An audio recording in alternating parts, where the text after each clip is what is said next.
হয়েছে। দেন বনশ্রী থেকে বনানী যাইতে যাইতে একদম সন্ধ্যা হয়ে গেছে, বাট যাওয়াটা অর্থ ইট, কারণ পিকচার্স ভালোই আসছে। দিনের আলোতে আরও বেশি ভালো আসতো, সমস্যা নাই, নেক্সট টাইম দিনের আলোতে যাওয়ার চেষ্টা করব।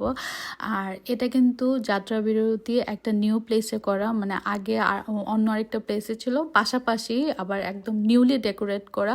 সব কিছু এত সুন্দর লাগতেছিল, একদম হচ্ছে অ্যাস্থেটিক বলা যায়, বা বাঙালি যে ট্রেডিশনাল ঐতিহ্য আগে যেগুলো হচ্ছে ছিল, যেগুলো এখন আর নেই, ওইগুলোর মানে সব কিছু একদম তুলে ধরা। এগুলো হচ্ছে showroom, first and second floor ওদের শোরুম, দেন হচ্ছে থার্ড ফ্লোরে ওদের রেস্টুরেন্ট। আমি সব কিছু দেখতেছিলাম।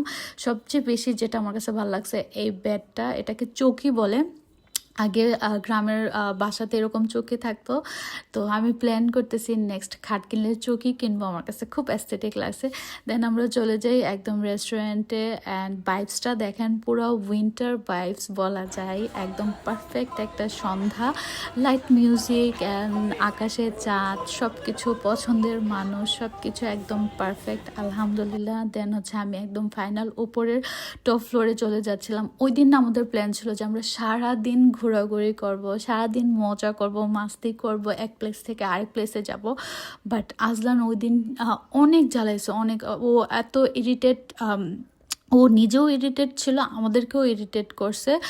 তো যাত্রা বিরতিতে আমরা হালকা পাতলা নাস্তা করি, কারণ আমরা হচ্ছে মানে তেমন মেইন কোনো কোর্স পাচ্ছিলাম না ওইখানে, নাস্তার জন্যই সব কিছু স্পেশালি। তারপর আমরা চলে যাই বারকোডে, আর বারকোডটা বনানীতে। তারপর আমরা খাবার অর্ডার দিই, খাবার আসে, খাবার অনেক মজা ছিল, আমরা এনজয় করতেছিলাম। বাট আজলান এত বেশি ডিস্টার্ব করতেছিল যে birthday celebration ends up with a fight. মানে জামাই বুদের এমনই ঝগড়া, আবার 10 মিনিট পর ঠিক। তো আমরা আর ঘোরাঘুরি না করে বাসায় চলে আসছি ডাইরেক্ট। যাই হোক, আসল কথাই আসি। আজলানের বাবাকে নিয়ে আমার হাজার হাজার অভিযোগ, তারও হয়তো বা আমাকে নিয়ে অনেক অভিযোগ, কিন্তু দিন শেষে আলহামদুলিল্লাহ সব কিছুর জন্য।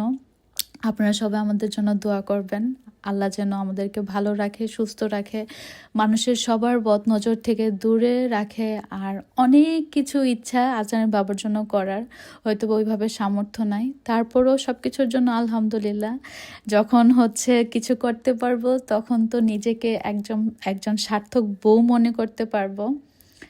আমাদের জন্য সে তার অনেকগুলো ইচ্ছা অপূর্ণ রাখে, আল্লাহ যেন ওই ইচ্ছাগুলো পূরণ করে। আর আপনারা আমাদের জন্য দোয়া করবেন, and thank you for watching.